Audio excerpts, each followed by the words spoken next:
Ako po ay nagpapasalamat sa Diyos dahil sa awa at tulong po niya, nakilala ko po ang dalawang mangangaral na nakasumpong ng karunungan ng Diyos. At yun po ay si kapatid na Eli at si kapatid na Daniel. Sila po ang mga mangangaral na pangunahin nakakita nung karunungang pinahahanap o pinakukuha po ng Diyos ayon sa Biblia, gaya po ng nakasulat doon sa Kawikaan 4 at 7, karunungan ay pinakapangulong bagay, kaya't kunin mo ang karunungan. Oo, sa lahat mong kukunin, ay kunin mo ang unawa.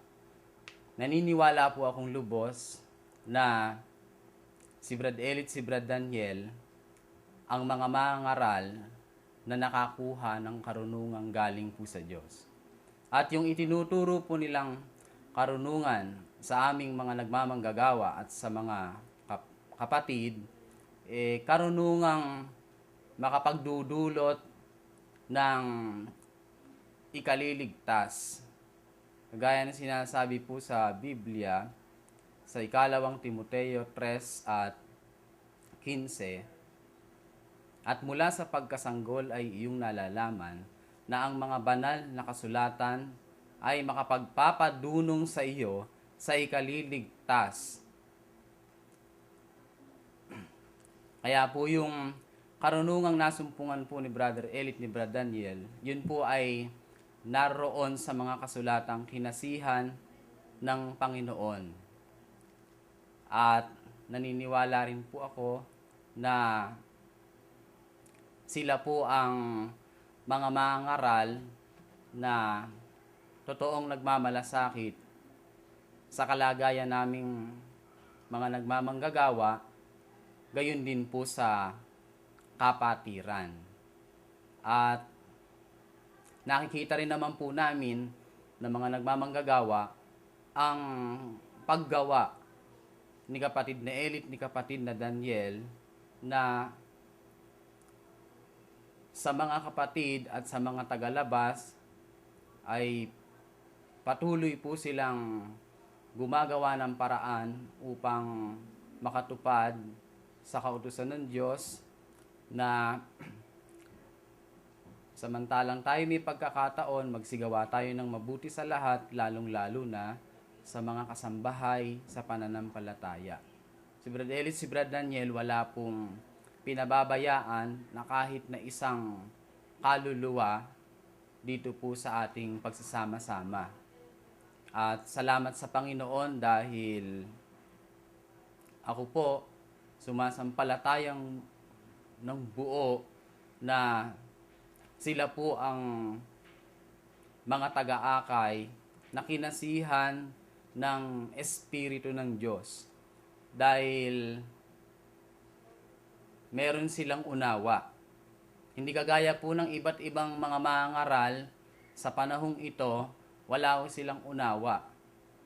At wala silang Espiritu ng Diyos. Dahil ang may Espiritu ng Diyos na mangaral, sabi sa Biblia, sa Kawikaan 1:23, magsibalik kayo sa aking saway. Narito, aking ibubuhos ang aking Espiritu sa inyo at ipakikilala ko ang aking mga salita.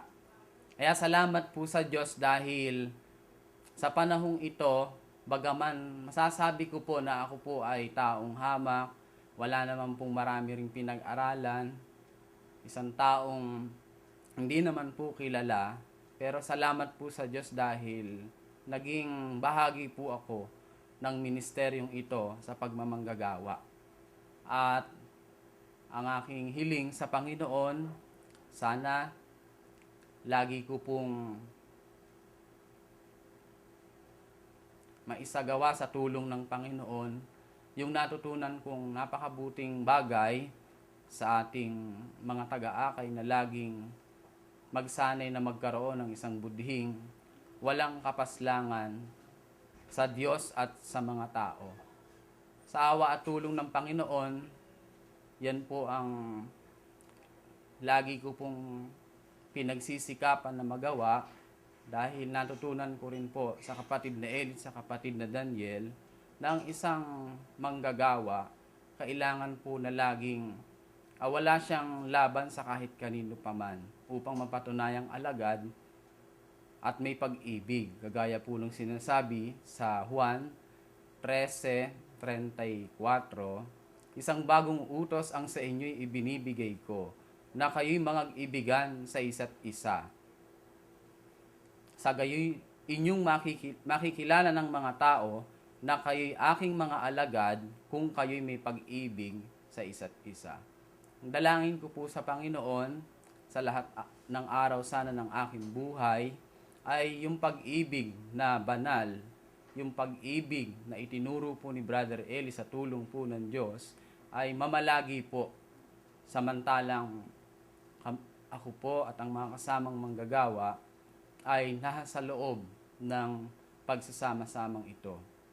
Sa tulong ng Panginoon, pinagsisikapan po namin na nakabahagi at makatulong sa kapatid na Eli, bagaman umaamin naman po kami, ako, na marami rin pong mga pagkukulang na nagagawa sa tungkuling nakaatang po sa akin.